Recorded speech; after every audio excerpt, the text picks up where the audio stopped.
अस्सलाम वालेकुम। मैं शफी बलोच और मेरे साथ मौजूद हैं जियो न्यूज़ से ताल्लुक़ रखने वाले सीनियर कोर्ट रिपोर्टर अमीन अनवर।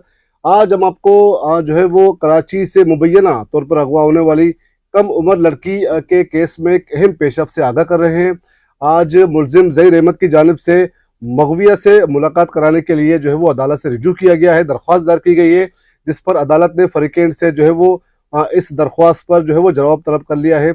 और इस पर हम मजीद बात करते हैं अमीन अनवर से, जो कि इस सारी कार्रवाई में शुरू ही दिन से जो है इस पर नजर रखे हुए हैं। जी अमीन, इसमें मुलजिम ज़हीर ने क्या मौक़िफ़ इख्तियार किया है? देखें शफ़ी, जो इस केस के मरकज़ी मुलजिम है, जो इस वक्त अबूरी ज़मानत पर रिहा हैं, ज़हीर अहमद, उनकी जानिब से एक दरख्वास्त दायर की गई है जुडिशल मजिस्ट्रेट शर्की की अदालत में, जिसमें अदालत से इस्तदा की गई है कि क्योंकि उनका निकाह हुआ था मगविया के साथ और इस निकाह के हवाले से अभी तक किसी अदालत ने कोई फ़ैसला नहीं किया है, लिहाजा उन्हें मगविया से मुलाकात की इजाज़त दी जाए, जिस पर अदालत ने सरकारी वकील व दीगर को, मुद्दई मुकदमा के वकील व दीगर को 13 अगस्त के लिए जो है वो नोटिस जारी करते हुए जवाब तलब कर लिया है। और 13 अगस्त को अब पता चलेगा कि इस मुलाकात की दरख्वास्त पर अदालत क्या फ़ैसला करती है। इस हवाले से एक बात और आपको बताता चलूँ कि अदालत ने ही हुक्म दे रखा है कि जब तक मुतल्लिका अदालत, यानी कि ये जो जुडिशल मजिस्ट्रेट शर्की हैं आफ्ताब अहमद बुगियो, या और कोई कॉम्पिटेंट कोर्ट ऑर्डर ना कर दे, किसी को भी मगविया से मुलाकात की इजाज़त नहीं होगी। और अदालती इजाज़त के बगैर शेल्टर होम की इंतज़ामिया को भी ये हिदायत की गई है कि किसी को मगविया से मिलने की इजाज़त नहीं दी जाए, जिसके मद्देनज़र आज जो है एक दरख्वास्त दायर की गई है मुलजिम ज़हीर अहमद की जानिब से, जिसमें अदालत से ये इस्तदा की गई है कि उन्हें मगविया से मिलने की इजाज़त दी जाए। उस पर अदालत ने 13 अगस्त के लिए नोटिस जारी किए हैं। सरकारी वकील को, मुद्दई मुकदमा के वकील भी होंगे 13 अगस्त को। इस केस की मेन केस की समाअत भी है, जिसमें अदालत ने केस के तफ्तीशी अफसर को मुकदमे का जो ज़िमनी चालान है वो जमा कराने के लिए मोहलत दी थी, जबकि इस केस में मुलजिम की जानिब से एक दरख्वास्त पहले से दायर की गई है, जिसमें यह कहा गया था कि मगविया का ज़ाब्ता फ़ौजदारी की दिफ़ा 164 के तहत जो बयान रिकॉर्ड किया जाए, तो उस पर भी अदालत ने नोटिस जारी कर रखे थे, जिसकी समाअत अब 13 अगस्त को होगी। 3 अहम नकात हैं जिस पर जुडिशल मजिस्ट्रेट शर्की 13 अगस्त को समाअत करेंगे, जिसमें सबसे अहम मामला जो है वो चालान का है, ज़िमनी चालान। हमारे ज़राए ने इस बात की तस्दीक की है कि तफ्तीशी अफसर की जानिब से केस का जो चालान है वो प्रोसिक्यूशन डिपार्टमेंट में जमा करा दिया गया है, जिसकी बाकायदा तौर पर स्क्रूटनी की जा रही है और देखा जा रहा है कि तफ्तीशी अफसर ने जो सेक्शंस लगाई हैं और जो सेक्शंस हज़फ की हैं, जो ख़त्म की हैं, वो ठीक तरह से इस केस से में अप्लाई होती हैं या नहीं।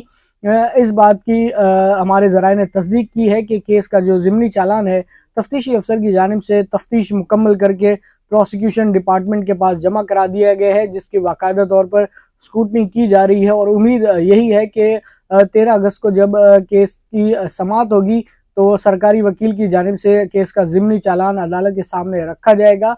इससे पहले जैसा कि एक प्रोग्रेस रिपोर्ट सामने आई थी, जिसमें ये इंकशाफ हुआ था कि 27 मुलजमान जिनके खिलाफ नाकाफ़ी शवाहिद थे, उनके नाम जो है वो कॉलम 2 में रखे गए थे, यानी कि उनके नाम केस से खारिज करने की सिफारिश की गई थी। इस किस्म की एक प्रोग्रेस रिपोर्ट भी सामने आई थी और महज 7 मुलजमान के खिलाफ केस जो है वो चलाने का कहा गया था, जिसमें 2 मुलजमान जमानत पर हैं, 2 जो हैं वो जुडिशल रिमांड पर जेल में है, जिसमें निकाह ख़्वाह है, गवाह है।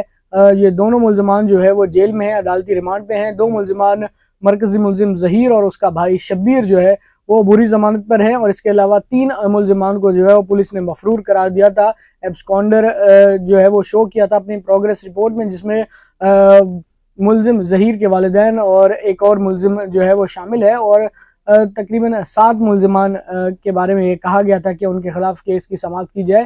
ताहम अभी कोई इसका जो मतन है ज़िमनी चालान का हमारे सामने नहीं आया, इसलिए हम इस पर कोई कमेंट नहीं कर सकते जब तक कोई चीज़ हमारे सामने ना आ जाए। लेकिन हमारे ज़राए ने इस बात की तस्दीक की है कि तफ्तीशी अफसर ने इन्वेस्टिगेशन कंप्लीट करके चालान जो है वो प्रोसिक्यूशन डिपार्टमेंट में जमा करा दिया है, जिसकी स्क्रूटनी अभी की जा रही है।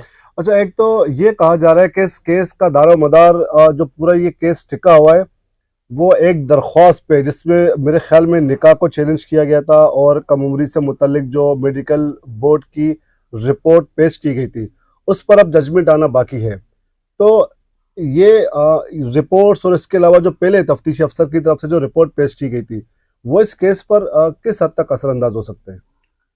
देखिए शफी बलोच, अभी तक निकाह के हवाले से किसी कोर्ट ने कोई फैसला नहीं किया है।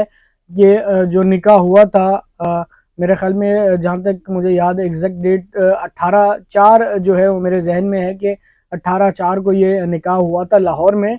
और उसको उस वहीं की जो कॉम्पिटेंट कोर्ट है उसकी जुरिस्डिक्शन में ही चैलेंज किया गया है। और सितंबर में जो है कहा जा रहा है कि उसकी आइंदा समाअत जो है वो रखी गई है। उस पर अभी तक किसी कोर्ट ने कोई फैसला नहीं किया है। और बाकी आपको पता है कि इसमें एक स्पेशल मेडिकल बोर्ड जो है वो कॉन्स्टिट्यूट किया गया था, जिसने अपनी रिपोर्ट दी है। वो रिपोर्ट भी आपने देखी होगी, हमने बाकायदा तौर पर बताया भी था अपने व्लॉग में आपके ही चैनल पे कि मेडिकल बोर्ड ने जो मुत्तफ़िक़ा तौर पर जो उम्र बताई थी मगविया की, वो 15 से 16 साल के दरमियान और नियर अबाउट जो है वो 15 ईयर्स थी। जिसके बाद ये मामला जो है वो हाईलाइट हुआ, हाई प्रोफाइल केस अब बन चुका है। आपको पता है ना सिर्फ पाकिस्तान बल्कि मुल्क भर से लोग जो है वो इस केस पर नज़र रखे हुए हैं।